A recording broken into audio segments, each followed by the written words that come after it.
تابعین میں خواجہ حسن بصری رحمۃ اللہ تعالی علیہ تھے، سیدنا ابو بکر صدیق رضی اللہ عنہ کے بعد ہمارے سلسلے کے سرخیل ہیں، سرتاج ہیں، سردار ہیں، تابعین میں سے تھے۔ پھر ان کے بعد اس سلسلے کے بھی کتنے عظیم لوگ گزرے، باقی سلاسل کے کتنے اولیاء اللہ گزرے، کتنے کتنے نامور لوگ گزرے۔ ہر نامور آدمی کے ساتھ اگر کروڑوں نہیں تو لاکھوں لوگ ضرور وابستہ ہو۔ عجیب بات یہ ہے، پوری تاریخ تصوف دیکھ لیجئے، کیفیات قلبی اور ذکر قلبی بڑے سے بڑے ہستی نے بھی 4 5 10 آدمیوں کو سکھا دیا، باقی کو زبانی اصلاح پہ رکھا، اوراد و وظائف تسبیحات بتائیں، نماز روزے کی تلقین کی۔ یہ دولت عام نہیں ہوئی 2 4 5 لوگوں کو۔ خواتین کا باب جب ہم دیکھتے ہیں تو ہمیں پوری تاریخ تصوف میں مڑ توڑ کے حضرت ایک رابعہ بصری رحمۃ اللہ علیہ کا نام نامی ملتا ہے خواتین میں، اور کوئی قابل ذکر نام تاریخ تصوف میں نہیں ملتا۔ وہ بھی حضرت حسن بصری رحمۃ اللہ علیہ کی نظر کرم کی مرہون منت تھی، انہیں کی شاگرد رشید تھیں، تو ایک خاتون کو انہوں نے توجہ دی اور گنتی کے مردوں،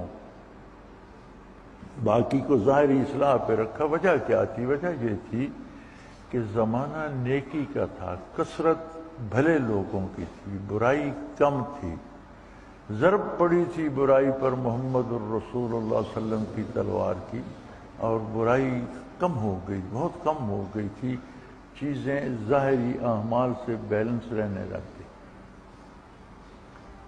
اب نوبت یہاں پہنچ گئی ہے، برائی اتنی بڑھ گئی ہے کہ اب لوگ برائی کو برائی نہیں کمال سمجھتے ہیں۔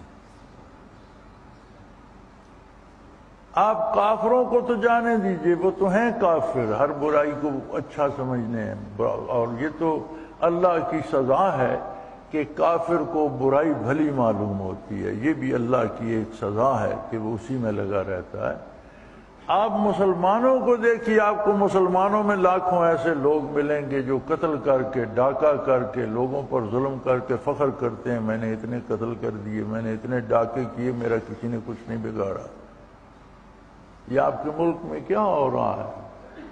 سینکڑوں لوگ روز مارے جا رہے ہیں، نہ مارنے والے کو پتہ ہے کہ میں نے کس کو گولی ماری، نہ مرنے والے کو پتہ ہے کہ مجھے کس نے گولی ماری۔ یہ تو فیصلہ قیامت کو ہوگا، اور پھر لوگوں کو اس پہ شرمندگی نہیں، مارنے والوں کو فخر ہے کہ میں نے یہ کر دیا، میں نے وہ کر دیا۔ برائی اس حد تک بڑی، اللہ کریم نے حضرت جی رحمۃ اللہ تعالی علیہ کی برکات کو عام کیا، اور حضرات و خواتین، مرد، عورتیں کیفیات اور انوارات سے سیراب ہونے لگے۔ اب یہ ایک ایسا اللہ والوں کا گروہ بن گیا ہے، اللہ کی شان ہے کہ یہ پوری دنیا میں موجود ہے۔ 2 ہیں یا 4 ہیں، 10 ہیں یا 5 ہیں، 500 ہیں یا 5000 ہیں، لیکن دنیا کا کوئی گوشہ ایسا نہیں ہے جہاں اب نسبت اویسیہ کے حاملین ذکر نہ کر رہے ہوں۔ کیا عجیب اللہ کی شان ہے کہ ہمارا جو رات کا ذکر گھنٹہ بھر کے لطائف ہوتے ہیں، آسٹریلیا سے امریکہ کی مغربی ساحلوں تک اور چین سے افریقہ تک اس میں لوگ شامل ہوتے ہیں،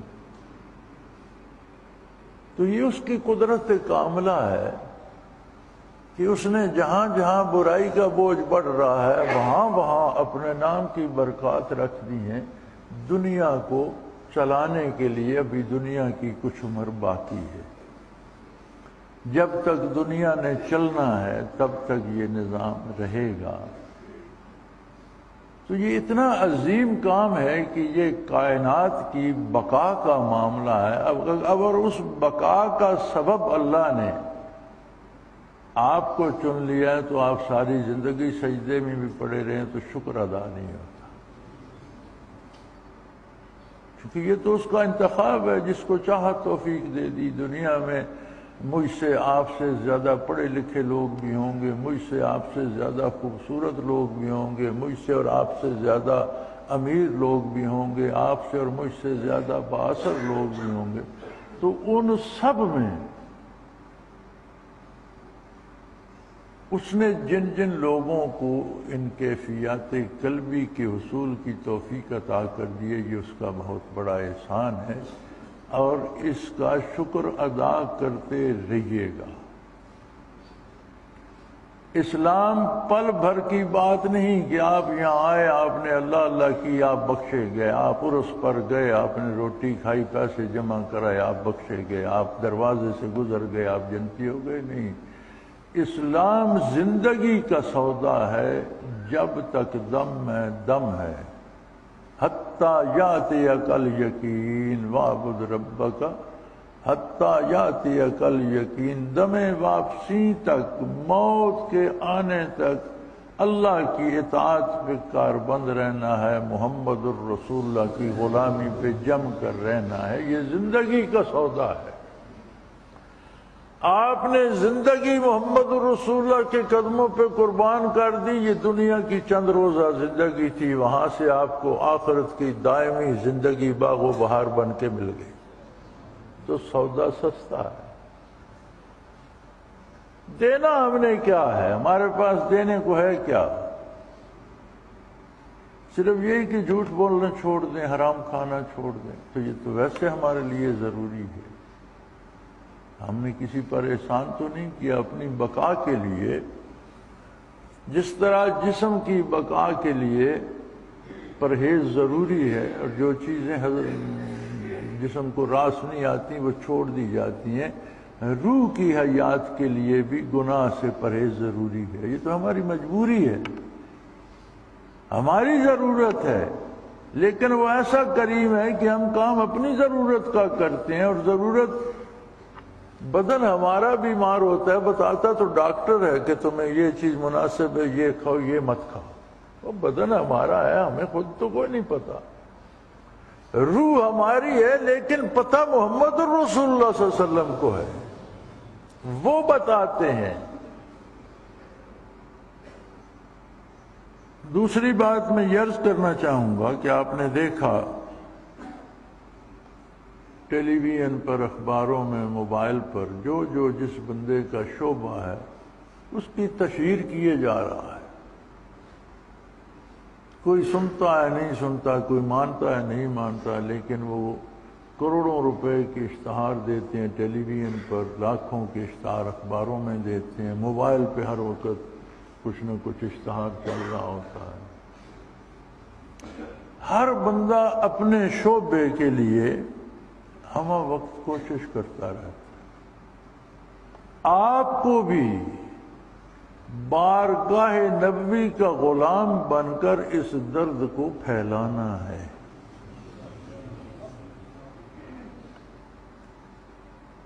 مولانا تھانوی رحمۃ اللہ علیہ سے کسی نے ان پر طعن کیا، یہ تھانوی صاحب لوگوں کو خراب کر رہے ہیں. وہ بھی ذکر اذکار بھی سکھاتے تھے، صاحب سلسلہ بھی تھے.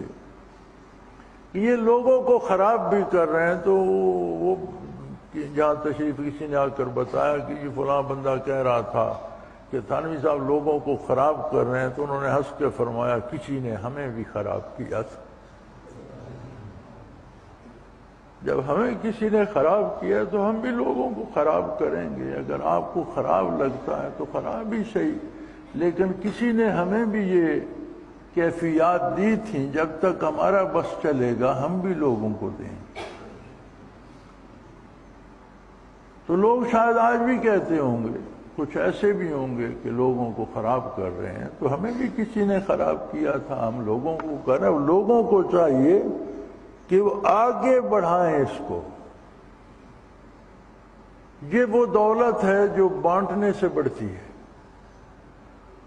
دنیا کی دولت جمع کرنے سے بڑھتی ہے، روحانی دولت تقسیم کرنے سے، بانٹنے سے بڑھتی ہے۔ تو کوشش کریں جن سے آپ کو محبت ہے، جن کا آپ بھلا چاہتے ہیں، جن کی آپ بہتری کے طلبگار ہیں، وہ اپنے ہیں یا دوست ہیں، اس کو آگے بڑھائیے۔ اللہ جس جس کو توفیق دے، یہ بہت بڑی نعمت ہے، اور اس میں ہمارا کوئی کمال نہیں، نہ میرا نہ آپ کا، یہ محض اللہ کا احسان ہے، برکات ہیں شیخ سلسلہ رحمۃ اللہ تعالی علیہ کی، اور اس کے نظام بڑے نرالے، بڑے عجیب ہیں۔ وہ جیسی منصوبہ بندی فطرت کرتی ہے کوئی نہیں کر سکتا۔ اسے پتہ تھا، وہ جانتا تھا، وہ عالم الغیب والشہادہ ہے کہ دنیا کے حالات کیسے ہوں گے۔ اس نے 3-4 صدیاں پہلے حضرت سلطان العارفین رحمۃ اللہ تعالی علیہ کو مدینہ منورہ سے منتقل فرما کے یہاں پنجاب میں بھی دنیا اپنے گھر چھوڑ کر حرمین کو جاتی ہے، اور یہ صاحب حال، صاحب نسبت، اعلی مقامات کے حامل سلطان العارفین مدینہ منورہ چھوڑ کر چلے آئے۔ پھر 3 صدیاں بیت گئیں، ایک بزرگ کا مزار ہے، لوگ چڑھاوے چڑھا رہے ہیں، بدعتیں ہو رہی ہیں، یہ ہو رہا ہے۔ پھر وہ وقت آیا جب وہاں سے حضرت جی رحمۃ اللہ تعالی علیہ کو فیض نصیب ہوا، پھر اللہ نے حضرت جی رحمۃ اللہ علیہ کو سبب بنا دیا۔ آج جب برائی کا طوفان اٹھا تو ایک اللہ والوں کا لشکر بھی پوری روئے زمین پر اللہ اللہ کرنے والا بھی قائم ہو۔ یہ نہ میری تدبیر ہے نہ آپ کی، یہ اس مالک الملک کی تدبیر ہے جس نے صدیوں سے منصوبہ بندی کر کے۔ تو اگر اتنی قیمتی بات ہے اور اس میں اس نے ہمیں سعادت بخشی ہے کہ ہم اس میں داخل ہو جائیں، تو پھر اس کا کتنا بڑا احسان ہے۔ پھر یہ ہمارا کمال تو نہیں، یہ اس کی عطا ہے، اور اس نے ہمیں توفیق بخشی کہ اس عہد فاسق میں اللہ نے ہمیں اپنی انوارات و تجلیات سے روشن سینے اور قلوب عطا کیے، اور برائی کے معاملے میں نیکی کا پلڑا برابر رکھنے کا سبب بنا دیا۔ یاد رکھیں جس دن کوئی اللہ اللہ کرنے والا نہ ہوگا قیامت آ جائے گی۔ نبی علیہ الصلوۃ والسلام سے عرض کیا گیا کہ رسول اللہ قیامت کب قائم ہوگی؟ فرمایا حتی لا یقال اللہ اللہ، کما قال رسول اللہ صلی اللہ علیہ وسلم، کہ جب کوئی اللہ اللہ کہنے والا نہیں ہوگا قیامت آ جائے گی۔ تو میرے بھائی، میں کوئی تقریر نہیں کرنا چاہتا، نہ کر رہا ہوں، بات سمجھانا چاہتا ہوں۔ میں چاہتا ہوں کہ آپ اس کی قیمت کو جان لیں، اس کی اہمیت کو سمجھ لیں، اس کی حفاظت فرمائیں اور اسے عام کریں اور اللہ کے بندوں تک پہنچائیں۔